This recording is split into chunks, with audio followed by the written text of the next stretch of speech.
بسم اللہ والصلاة والسلام علی رسول اللہ اعوذ باللہ من الشیطان الرجیم بسم اللہ الرحمن الرحیم قال اللہ سبحانہ وتعالی جل جلالہ کنتم خیر امۃ اخرجت للناس تأمرون بالمعروف وتنهون عن المنکر صدق اللہ العظیم۔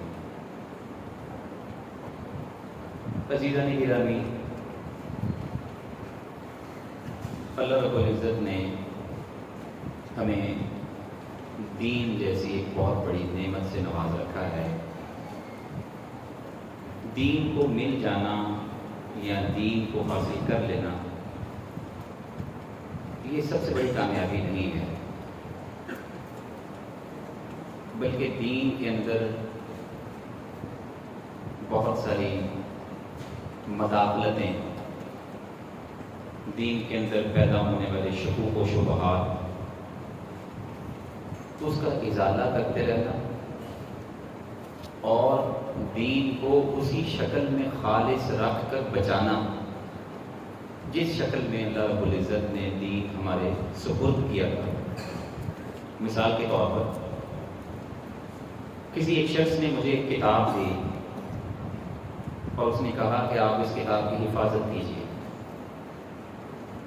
اب میں اس کتاب میں اس کے مقدمہ کے اندر کچھ اضافہ کر دوں، کتاب کے 20ویں صفحے پہ جا کر کچھ رد و بدل کر دوں، یا آخر سے اس کی جلد پھاڑ دوں،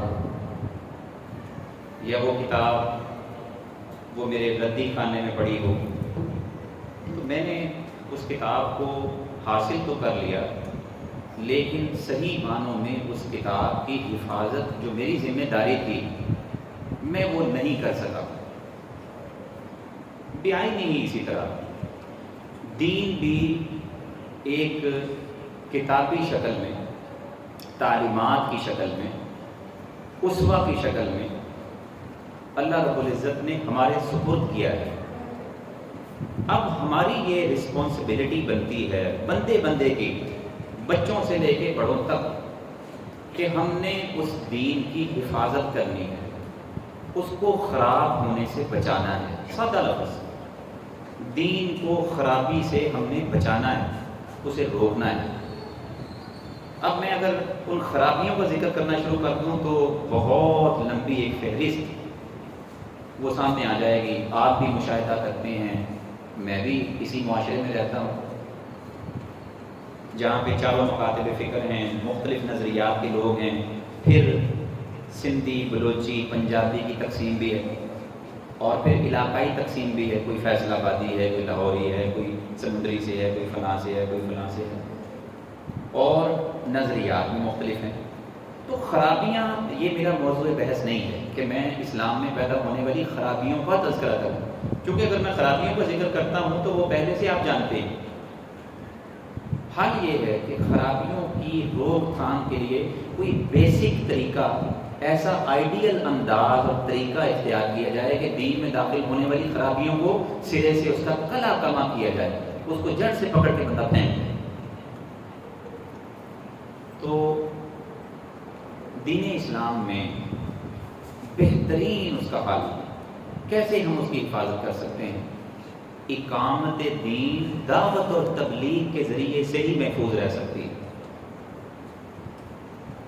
صرف دعوت، تبلیغ یہ اتنی اہم ہے، اگر آپ دعوت اور تبلیغ کو روک دیں تو لوگوں کو دین کے متعلق اویئرنیس آنی بند ہو جائے گی۔ پھر کیا ہوگا؟ جو ادیان باطلہ ہیں، یہودی ہیں، ہندو ہیں، عیسائی ہیں، وہ اپنے اپنی مشنریوں میں بڑی دن رات کوشش کر رہے ہیں، ان کی تبلیغ ہم تک زیادہ پہنچ جائے گی اور ہماری جو ذاتی دینی تعلیمات ہیں وہ ہمارے ذہنوں سے اوجھل ہو جائیں گے۔ تبلیغ واحد ذریعہ ہے، یہ جو درس کا اہتمام کیا جاتا ہے یہ دعوت و تبلیغ ہی تو ہے، تاکہ معاشرے کے اندر علماء کے ذریعے سے، اہل علم کے ذریعے سے، میں تو خیر ایک طالب علم ہوں، علماء اور اہل علم کے ذریعے سے دین کی تبلیغ اور دین کی معلومات، حکایات لوگوں کے سینوں میں جائیں تاکہ ان کو غلط اور صحیح کی تمیز پیدا ہو جائے۔ اللہ رب العزت نے یہ دعوت کی ذمہ داری ہمیں قرآن میں سونپی ہے۔ جو آغاز میں نے آئے تھے قرآن حکیم تلاوت کی، کنتم خیر امہ، کنتم، انتم، تم سب میں صرف علماء تھے، تم سب خیر امت ہو جب تک تم یہ کام کرتے رہو گے کہ لوگوں کو برائی سے روکو اور لوگوں کو اچھائی کا حکم دو۔ تو اللہ رب العزت نے ہم سب کو مخاطب کیا ہے، تم سب، تم چاہے وکیل ہو، وکالت کے شعبے میں ہو، ساتھ ساتھ دعوت بھی کرو، تبلیغ بھی کرو، مقدمہ لڑ کے پیسے لے کے گھر نہیں بیٹھنا۔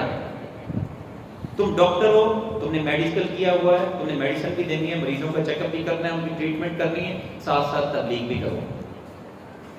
تم جج ہو، تم نے فیصلے سنانے ہیں، ساتھ ساتھ تم فیصلہ بھی سناؤ تاکہ تمہاری ضروریات زندگی چلتی رہے، اور ساتھ ساتھ تبلیغ بھی کرو۔ گھریلو خواتین ہوتی، عورتیں بھی اس میں شامل ہیں، اس کی سہیلیاں ہیں گھر میں ملنے کے لیے، اس کی ہمسائی ہے، ان کے اندر بیٹھ کے اس کو دعوت و تبلیغ اسلام کی بات بتائے۔ یہ ذمہ داری صرف مبلغین اور واعظین کی نہیں ہے۔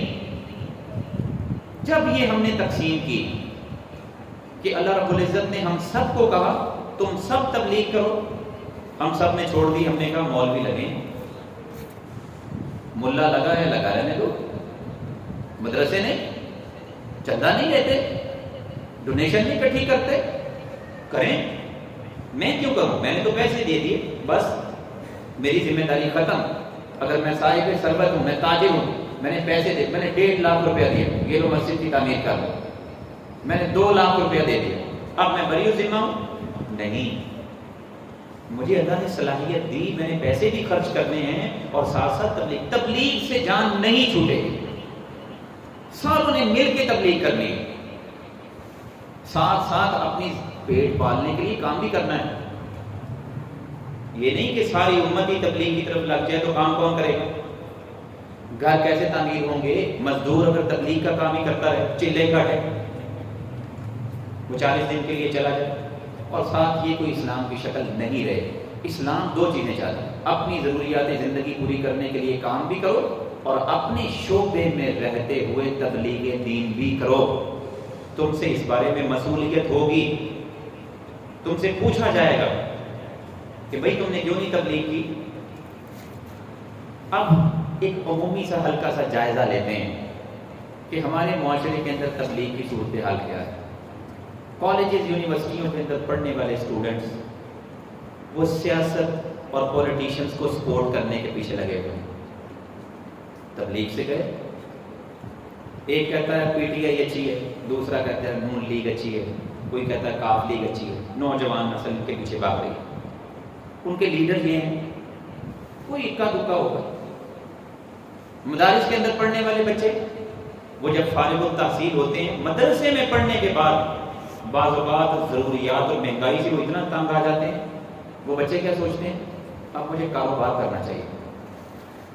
کوئی باربیکیو لگا رہا ہے، کوئی برگر والے کی دکان پہ کھڑا ہے، کوئی جوتیاں باٹا کی دکان پہ کھڑا ہے، کوئی ڈرائیور بن گیا، کوئی بسوں کے اندر کنڈکٹر لگا۔ 8 سال پڑھنے کے بعد اس نے بھی تبلیغ چھوڑ دی۔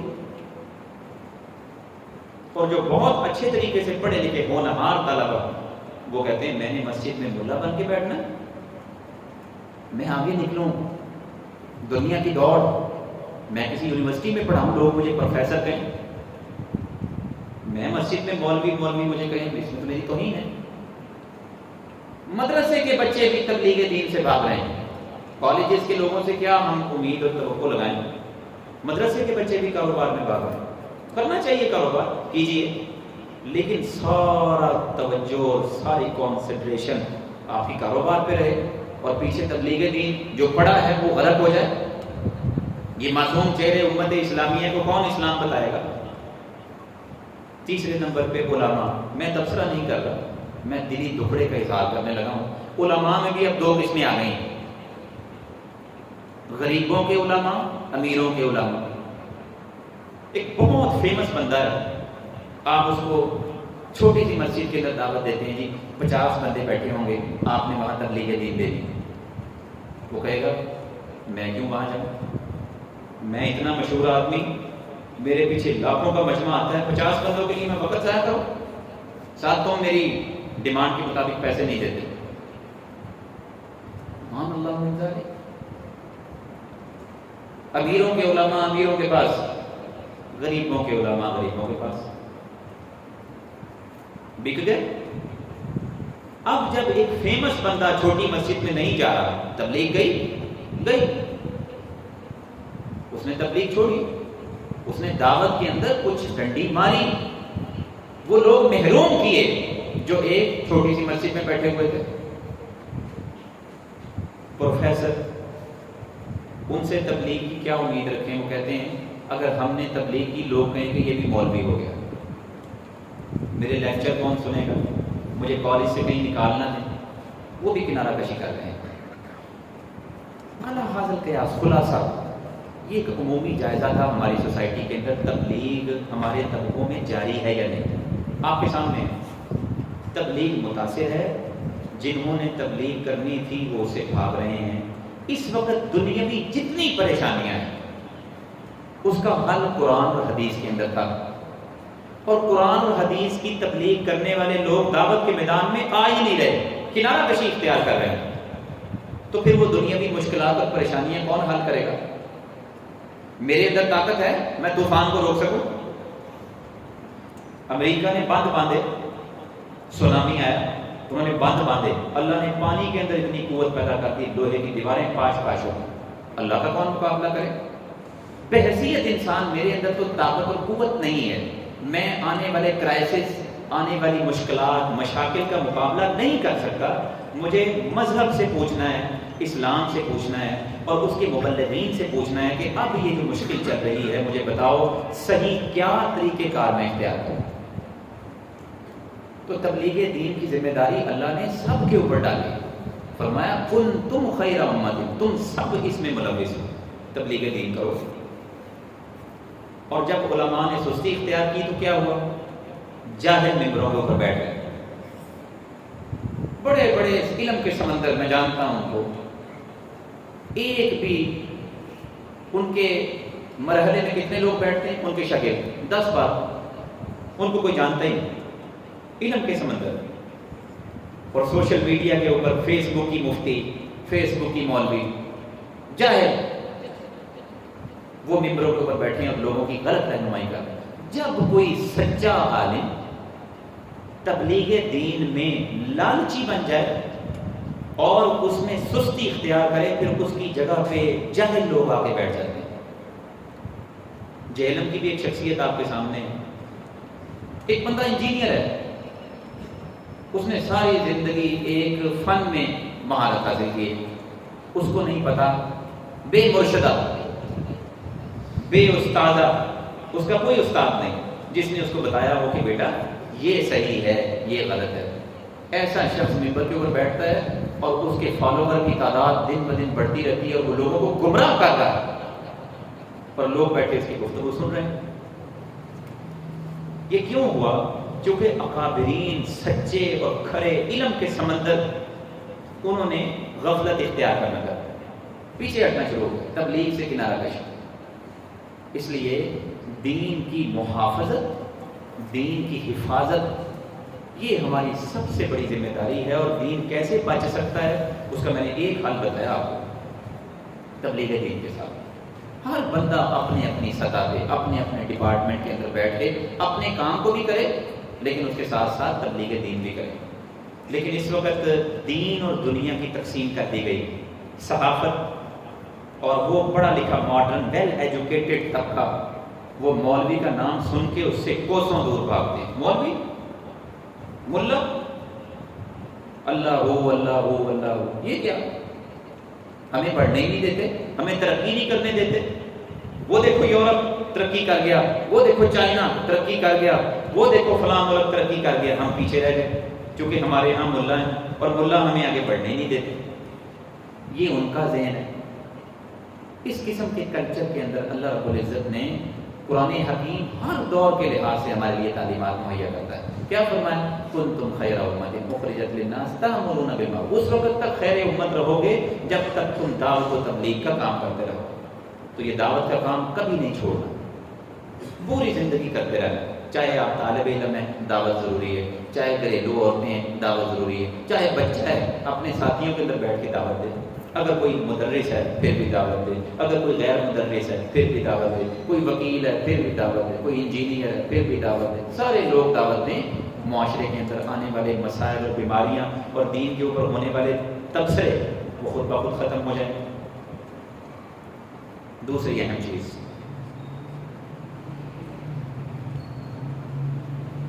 یہ جو دینی علم ہے اس کو اللہ رب العزت نے ہمارے لیے واجب قرار دیا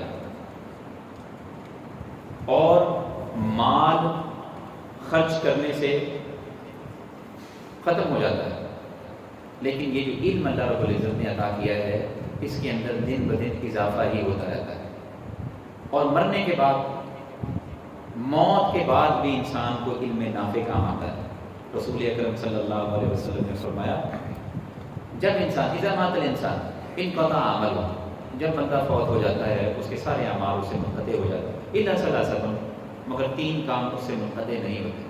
سب سے پہلا کام صدقۃ جاریہ، ایسا صدقہ جو جاری رہنے والا ہے، اس سے لوگ زیادہ سے زیادہ مستفید ہو رہے ہیں. نلکا لگوا دیا، کسی بچے کے اوپر پیسے خرچ کر دیے، وہ دینی تعلیم حاصل کر رہا ہے، وہ بڑے ہو کے بہت بڑا عالم بنا، فیصل آباد جا رہا ہے، لاہور جا رہا ہے، چنیور جا رہا ہے، پنڈی جا رہا ہے، اسلام آباد جا رہا ہے، اس کی تبلیغ پھیل رہی ہے. جس نے بچپن میں اس کے اوپر پیسے خرچ کیے تھے اس بندے کو اس کے مرنے کے بعد بھی اس کا اجر و ثواب پورا جا رہا ہے. صدقۃ جاریہ او علم ينتفع به، ایسا علم جس سے لوگ مستفید ہو سکیں، نفع حاصل کر سکیں. تو مجھے بتائیں کون سا علم ہے؟ کتاب و سنت کا علم سب سے بڑا نفع مند علم ہے جو انسان کی زندگی میں بہتری لاتا ہے. اور تیسری چیز اللہ کے رسول نے فرمایا صلی اللہ علیہ وسلم او ولد صالح یدعو له، نیک اولاد اس نے پیچھے چھوڑ دی، وہ اس کے لیے دعا کرتی ہے. تو اس حدیث سے یہ بات واضح ہوئی، میرا نقطہ استدلال یہ ہے اس حدیث سے کہ مرنے کے بعد انسان کو علم نافع، دین کا علم اس تک منتقل ہوتا ہے. اتنی فضیلت، اتنی اہمیت ہے اس علم کی. اس لیے کبھی بھی اپنے بچے کو مدرسے میں داخل کروا کے مشکل حالات کا سامنا کرتے ہوئے یہ مت سوچا کریں یہ بڑا ہو تو کیا کرے، میں نے تو اس کو غلط فیصلہ کیا. بہت سارے پیرنٹس ایسے ہیں، ماں باپ ایسے ہیں. میں بھی بحیثیت ایک استاذ معاشرے کے ساتھ وابستہ ہوں. لوگ اس قسم کے سوالات ہم سے پوچھتے ہیں، سر بتائیں یہ بچہ بڑے ہو کے کیا کرے گا، ابھی تو اس کا تلفظ نہیں اچھا ہو رہا، ابھی تو اس کی آواز نہیں بن رہی. دنیا تو پروفیشنلزم کی ہے، جو بڑا ہی فنکار آدمی ہے وہ اپنے اپنے شعبے میں اس وقت کامیاب ہے اور باقی جو ہیں وہ تو ردی سمجھے جاتے ہیں. تو یہ احادیث جن کے اندر رسول اکرم صلی اللہ علیہ وسلم نے سچا ارشاد فرمایا ہے، ایز اے مسلم ہمیں اس کے اوپر یقین رکھنا چاہیے کہ کبھی بھی ایسا غلط نہیں ہو سکتا کہ رسول پاک صلی اللہ علیہ وسلم کی بات غلط ہو جائے. کیوں؟ کیونکہ نبی اکرم صلی اللہ علیہ وسلم کا رتبہ اور آپ کی فضیلت وہ قرآن پاک کی آیات میں بھی ہے، اور آپ کے بارے میں یہ سوچنا کہ آپ نے بات غلط کہی، نعوذ باللہ من ذالک، ایسا نہیں ہو سکتا. اس لیے یہ دین اللہ نے جو دیا ہے اس کی محافظت کرنی ہے اس لحاظ سے. تو علم اس کے اوپر کبھی بھی انسان کو پریشان نہیں ہوتا. اور رسول اکرم صلی اللہ علیہ وسلم نے فرمایا ان الملائکۃ لتضع اجنحتها لطالب العلم، فرشتے وہ اہل علم کے، جو بھی علم سیکھتا ہے، طالب علم جو دین کا علم سیکھتا ہے اس کے پاؤں کے نیچے پر بچھاتے ہیں. اور اگرچہ ہم حصی طور پر فرشتوں کو دیکھ نہیں سکتے، ہماری آنکھوں میں اتنی استطاعت نہیں ہے، لیکن ہمارا عقیدہ تو ہے کہ ایسا ہے. اتنی بڑی فضیلت. اور پھر کل کائنات عالم دین کے لیے دعا کرتی ہے، ہر چیز. حدیث کے اندر یہ الفاظ ہیں کہ اللہ سبحانہ و تعالی سمندروں کے اندر جو موجود مچھلیاں ہیں اور حیتان فی جوف الماء ثم یستغفر للعالم، وہ کیا کرتی ہیں؟ وہ عالم کے لیے دعا کرتی ہیں. سمندر کے اندر مچھلی، کبھی کسی نے تصور کیا ہے کہ سمندر کی مچھلی اس کے لیے دعا کرے، پتے اس کے لیے دعا کریں؟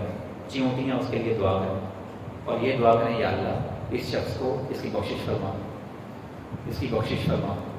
تو یہ بہت بڑا درجہ ہے کہ کسی انسان کو دین کا علم سیکھنے کا موقع میسر آ جائے۔ اس لیے اپنے گھرانے میں سے جو سب سے ذہین ترین بچہ ہے، جو آپ کو قابل لگتا ہے، اس بچے کو دین کا علم سیکھنے کے لیے وہاں بھیجیں، تاکہ اسلام اپاہج لوگوں کے ہاتھوں میں نہ رہے۔ پہلے ایک ٹرینڈ چلتا تھا مدرسوں کے اندر، لولے لنگڑے اپاہج بچے، کسی کی آنکھ نہیں ہے، کسی کا بازو نہیں، کسی کا پاؤں خراب ہے، ان بچوں کے ہاتھوں میں دین کو تھما دیا جاتا تھا۔ اور وہ بچے جو گھر سے بے روی کا شکار ہوتے تھے، بھاگے ہوئے بھگوڑے، ان کو لا کے کہتے تھے اس کو مدرسے کے استاد مار مار کے ٹھیک کریں گے۔ اب ٹرینڈ بدل گیا ہے، اب اسلام پڑھے لکھے لوگوں کے ہاتھوں میں آ گیا، مذہب اچھے لوگوں کے ہاتھوں میں۔ اور آپ کسی مدرسے کا جا کے وزٹ کریں، چکر لگائیں، گاڑیاں کھڑی ہوتی ہیں طالب علموں کی جس کے اندر وہ آتے ہیں قرآن و حدیث سیکھنے کے لیے۔ آپ کیا سمجھتے ہیں فقیروں کے ہاتھوں میں دین ہے؟ اب یہ ٹرینڈ نہیں رہا، بلکہ مذہب اب سمجھدار ذہین پڑھے لکھے ان لوگوں کے ہاتھوں میں آیا۔ اسی لحاظ سے معلومات اور اویئرنیس دنیا کے اندر زیادہ پھیل چکی ہے۔ لیکن میں افسوس سے کہوں گا ایک چیز میں بہت زیادہ کمی آ گئی، علم بہت پھیل گیا ہے، عمل بہت کم ہو گیا۔ علم بہت پھیل گیا ہے، عمل کے اندر کمی آ چکی ہے۔ تو دوسری نصیحت اور گزارش وہ میری یہ ہے کہ آپ دین کے علم کو اگر اس راستے کو چن لیا ہے تو لوگوں کی باتوں کی وجہ سے پریشان نہ ہو۔ رشتہ دار بھی باتیں کرتے ہیں۔ میرا ایک کزن، میں آپ کو اپنا سچا واقعہ بتاتا ہوں، جب میں نے حفظ مکمل کیا تو میرے قریب آیا، مجھے کہنے لگا کہ دیکھو اس وقت میں لاہور کی اسٹاک مارکیٹ کے اندر ایک میجر پرسن کی حیثیت سے وہاں بیٹھا ہوں اور میرا کروڑوں کا کاروبار بن چکا ہے اور میں رنگ برنگی گاڑیاں بدلتا ہوں۔ یار تمہیں کہا تھا، کیا کیا تم نے حفظ کر لیا اور ملا بن گئے، مولوی بن گئے، اور تمہارے پاس دیکھو کچھ بھی نہیں، اللہ نے مجھے سب کچھ دیا۔ یہ گزشتہ عید جو گزری اس پہ میری ملاقات ہوئی، اس میں یہ بات تھی۔ لوگوں کی باتیں سن کے کبھی ان کی باتوں سے متاثر نہیں ہونا، بلکہ اس چیز پہ فخر کرنا ہے کہ اللہ رب العزت نے مجھے صاحب علم بنایا، مجھے قرآن دے دیا، مجھے حدیث دے دی۔ پیسہ کیا ہے؟ یہ تو میل ہے، آج میرے پاس ہے کل آپ کے پاس ہے، خرچ ہو جائے گا۔ اور رسول اکرم صلی اللہ علیہ وسلم نے فرمایا قیامت کی نشانیوں میں سے ایک یہ نشانی ہوگی، ان اللہ لا یقبض العلم انتزاعا ینتزعہ، اللہ علم کو یکدم نہیں کھینچے گا، بلکہ اللہ کی سنت کیا ہے؟ علم کیسے نکلے گا؟ بقبض العلماء، واقعتاً جو کھڑے چوٹی کے علماء ہوں گے نا وہ فوت ہونا شروع ہو جائے گا، اور پیچھے کیا رہ جائے گا؟ شان پورا، ہم جیسے، نہ علم، نہ تجربہ، نہ معلومات، اساتذہ نے سزا دی تو کچھ پڑھ لیا۔ پھر اس طرح کے نہ تجربہ کار لوگوں کے پاس علم آ جائے گا، وہ کیا کریں گے؟ وہ نہ تو خود ان کے پاس زیادہ معلومات ہوں گی ان اکابرین کی نسبت، بلکہ بہت کم علم ہوگا، کم مائگی کے شکار ہوگا۔ اس لیے جو اکابرین موجود ہیں ان سے مستفید ہونا چاہیے۔ اگر کوئی پنڈی میں عالم بیٹھا ہے، آپ کو پتہ چل گیا پنڈی اسلام آباد میں عالم ہے، باقاعدہ ٹریول کریں، کوئی مسئلہ پوچھنے کے لیے اس کے پاس جائیں، اس کی زیارت کریں، اس سے ملاقات کر کے اس سے مسئلہ پوچھیں اور اپنی معلومات میں اضافہ کریں، اس سے کنسرن رکھیں، کانٹیکٹ بڑھائیں، اٹیچمنٹ رکھیں کہ کسی نہ کسی طریقے سے اس اتنے پڑھے لکھے بندے کے علم میں سے کچھ نہ کچھ علم بھی روحانی طور پر میرے سینے پہ بھی منتقل ہو جائے۔ تو یہ وابستگیاں نیک لوگوں کے ساتھ ملنے سے نیکی ملتی ہے، گندے لوگوں کی مجلسوں میں بیٹھنے سے گندگی اور غلاظت انسان کے قلوب و اذہان کے اوپر غبار ڈال دیتی ہے۔ اس لیے اہم دوسری نصیحت اور گزارش یہ ہے کہ انسان کو چاہیے کہ وہ دین کے علم پہ اگر حاصل کر لیا ہے تو ڈٹ جائے، اور اگر دین کے علم کے اوپر کوشش نہیں کی تو کسی عالم کے ساتھ اٹیچمنٹ رکھے، مذہبی بندے کے ساتھ جڑ جائے، تاکہ یہ دینی علم اس کے اندر آہستہ آہستہ دھیرے دھیرے منتقل ہو۔ اور تیسری اور آخری گزارش یہ ہے جو ہماری سب کی اہم ذمہ داری بنتی ہے کہ ہم نے کسی بھی جگہ پہ برائی ہو رہی ہے، برائی، بد فعلی، برا عمل، بدتمیزی، گناہ، فسق و فجور، میں نے اس کو روکنا ہے۔ ہم کیا سمجھتے ہیں؟ میں نے ٹھیکہ لیا، دو بندے آپس میں جھگڑا کر رہے ہیں، جاؤ لڑو مرو، میں کیوں کیچڑ کے اندر کنکر ماروں، میرے کپڑے گندے ہوں؟ سیلفش، خود غرض، اپنا چار چفیرے ہر ایک آپ بنا کر انسان یہ سمجھتا ہے کہ میں کامیاب ہوں، باہر کی دنیا کی پرواہ نہیں۔ برائی کو کیسے روکنا ہے؟ رسول اکرم صلی اللہ علیہ وسلم نے فرمایا من رأى منکرا فلیغیرہ بیدہ۔ برائی دیکھنی ہے، اگر تمہارے پاس استطاعت ہے، اختیارات ہیں، حساس ادارے تمہارے نیچے ہیں، تم وزیر اعظم ہو، تم وزیر اعلیٰ ہو، تم بادشاہ ہو مملکت کے، تم ڈی ایس پی لگے ہو، تم جج لگے ہو، بہت سارے لوگ تمہارے سے گھبراتے ہیں، خوف زدہ ہیں، تو اپنی اس اختیارات کا استعمال کرتے ہوئے برائی کو روکو۔ فَلْيُغَيِّرْهُ بِيَدِهِ، اختیارات مراد، ہاتھ سے مراد ہاتھ نہیں ہے، اختیارات مراد۔ فَإِن لَّمْ يَسْتَطِعْ، اگر تمہارے پاس استطاعت اور طاقت نہیں ہے تو پھر کیا کرنا ہے؟ فَبِلِسَانِهِ، علماء والا کام کرو۔ علماء کے پاس اگر اختیارات نہیں ہیں تو وہ ممبروں کے اوپر چڑھ کے آپ لوگوں کو ہائی لائٹ تو کرتے ہیں مسائل کہ بھئی یہ بھی خرابی اس وقت معاشرے میں آ گئی ہے، یہ بھی فالٹ آ گیا ہے، ہماری امت اس طرف جا رہی ہے، یہ علماء والا کردار اختیار کرو۔ اور اگر اس کی بھی تمہارے اندر طاقت نہیں، تم نہ تو پریزیڈنٹ ہو نہ تم عالم دین ہو، تمہاری پوزیشن ایک عام سے آدمی کی ہے، تو پھر کیا کرو؟ پھر بھی تم نے برائی کو دیکھ کے خاموش نہیں رہنا، بلکہ تم نے کیا کرنا ہے؟ اپنے دل کے اندر اس کو برا جانا، چونکہ تم کچھ کر سکتے نہیں، دل کے اندر اس کو برا جانا۔ اس لیے برائی کے روک تھام سے، اس کے سدے باب کی وجہ سے اچھائی پھیلے گی۔ اور اس حدیث کے اندر بھی عالم اسلام سارا شامل ہے، امت اسلامیہ شامل ہے، اور نبی اکرم صلی اللہ علیہ وسلم آپ کی ہدایات، آپ کی تعلیمات ہمیں اس بارے میں آگاہی دیتی ہیں کہ ہم نے برائی کی بھی روک تھام کرنی ہے، علماء کے ساتھ اٹیچمنٹ بھی بڑھانی ہے، اور ہم نے دین کے علم کو سیکھنا ہے، اور اسلام کی حفاظت کیسے کرنی ہے، دین اسلام کی حفاظت کیسے کرنی ہے؟ ہم نے محافظت دین دعوت تبلیغ کے ذریعے سے کرنی ہے۔ اور نبی اکرم صلی اللہ علیہ وسلم کے متعلق کچھ اشعار میرے دل میں آ رہے تھے، تو میری خواہش تھی کہ میں آپ کے ساتھ اس کا تذکرہ کرتا۔ کسی شاعر نے بڑے خوبصورت انداز میں رسول اکرم صلی اللہ علیہ وسلم کے متعلق کچھ شعر کہے۔ مدینے کے ماہ کمال اللہ اللہ، مدینے کے ماہ کمال اللہ اللہ، مثال آپ کی دونوں عالم میں کیا ہو، مثال آپ کی،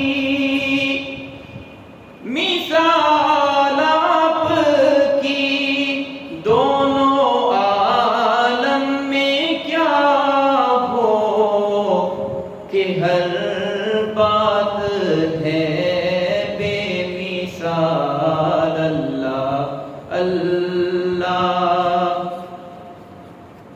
کہ نبی اکرم صلی اللہ علیہ وسلم کے معاملات میں ہر چیز میں اللہ نے خیر رکھی، صحابہ بھی مستفید ہوئے، صحابہ کے بعد آج تک وہ دین وراثت کی شکل میں ہم تک پہنچا ہے، اور علماء اس وراثت کو سیکھ کر پوری دنیا کو قیامت تک سپورٹ کرتے جائیں گے اور تبلیغ دین بتاتے جائیں گے۔